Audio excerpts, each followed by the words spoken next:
हामीले यहाँको अनुरोध अनुसार नीति तथा कार्यक्रममा चाहिँ छलफलको विषयवस्तुमा कुनै पनि अवरोध गरेनौँ र हामीले भनेका थियौँ हामीले बोलेका आवाजहरू हाम्रा व्यक्तिगत आवाज प्रधानमन्त्रीले हामीले सुनाउन खोजेको होइनौँ। हामीले 3 करोड नेपालीका सम्पूर्ण आम नागरिकहरूको यहाँ आवाज र चाहिँ प्रश्न र जिज्ञासा राख्न चाहेका हौँ र हामीले सम्मानित सदनमा हामीले योभन्दा अगाडि पनि हाम्रो अभिव्यक्ति मार्फत भनिसकेका छौँ कि कम्तीमा 10 मिनट भए पनि आएर सम्माननीय प्रधानमन्त्रीज्यूले यत्र हामी प्रतिपक्ष मात्र होइन,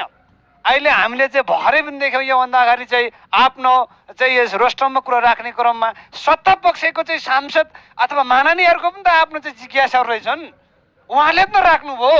त्यसै कारणले गर्दाखेरि प्रतिपक्ष र सत्ता पक्षको भन्दा पनि